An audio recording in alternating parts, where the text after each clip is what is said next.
If you're like me and hate wasting sourdough starter, but you don't always have 12 hours to bake today, I'm showing you how to make soft, bubbly flatbread in about 30 minutes.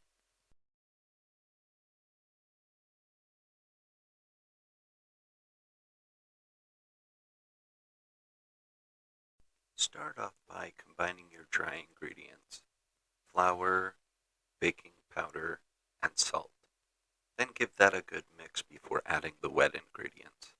This will help make sure that the baking powder and salt is distributed evenly throughout.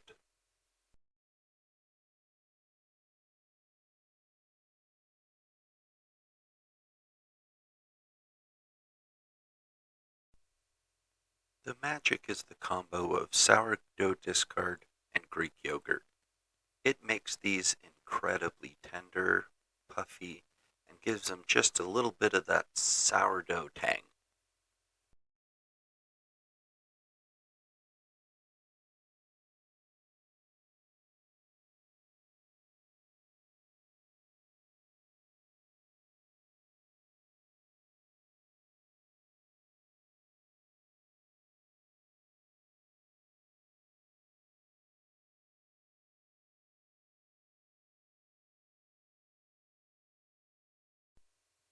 Mix this together until it starts to form a ball. Then I like to get my hands dirty and really start to smash it together. It's going to feel really dry at first, but the more you play with it, the more that sourdough starter and the Greek yogurt starts to moisten all of the dough. It'll really start to come together here in a moment.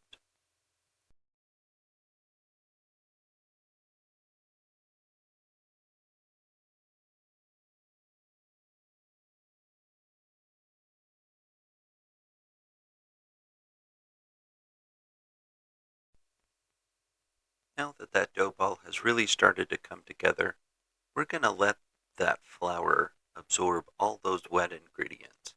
Let this sit on the counter for about 5 minutes.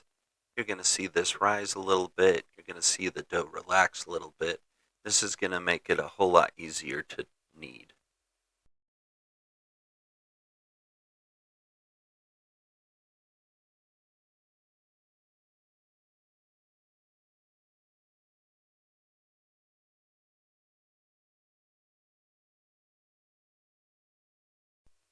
On a lightly floured surface, we're going to start giving this some kneading action by smashing it flat and then pushing it forward with our palm. Really work this hard. The harder you knead this dough and the smoother you get it, the more pliable, flexible, and less tearing will happen with the flatbreads at the end. You'll see I'm just kind of getting this combined. I'm really not going to use any more flour on this because I don't want to take away all that moisture. I'm just smashing it, rolling it, folding it, doing that over and over. Usually I'd say it takes between 3 and 5 minutes to get this to a spot where it's ready to come together, get.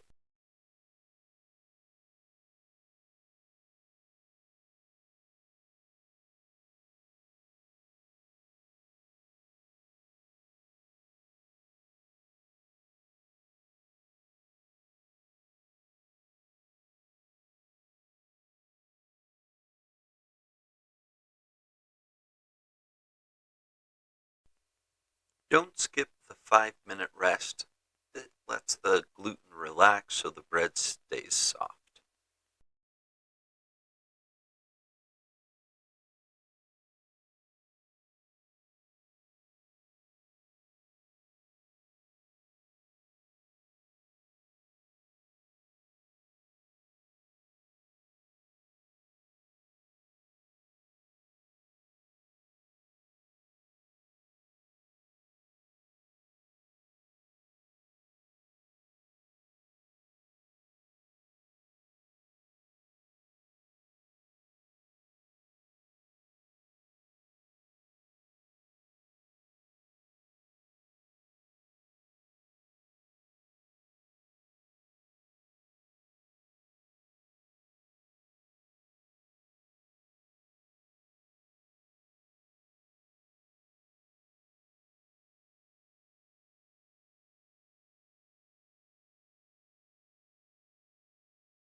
Once these have relaxed in ball form, they're going to be ready to roll out.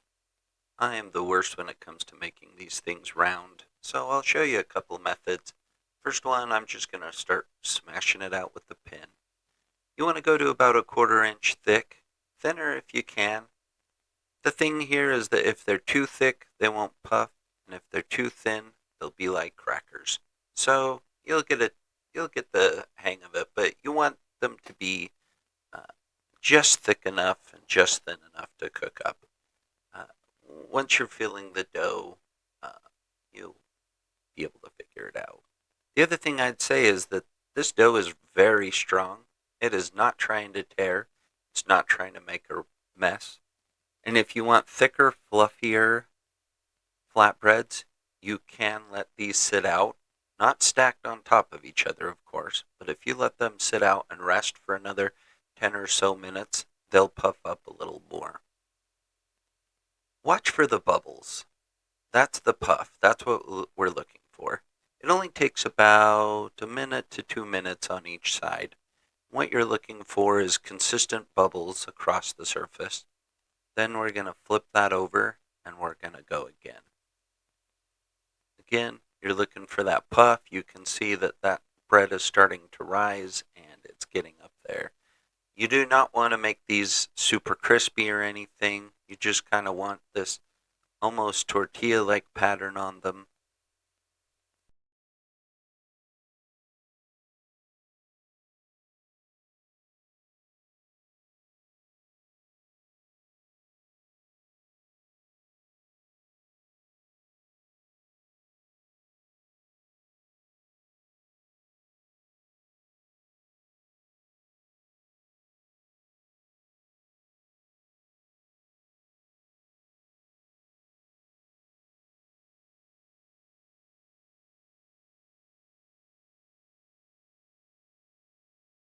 Here's another one where we really got that puff. Now watch this go. Gonna blow up like a balloon in the middle. And what's happening is those air pockets in the middle are puffing up and starting to bake, filling that with hot steam, letting you know that it's cooked inside and out. I made these to go with some Greek chicken and vegetables, so I didn't dust them with anything, but this is a great time to brush them with melted butter, some garlic or onion powder, Italian seasoning, whatever you want to put on them. These are very pliable, very fluffy, and delicious. Hope you enjoyed. Thank you.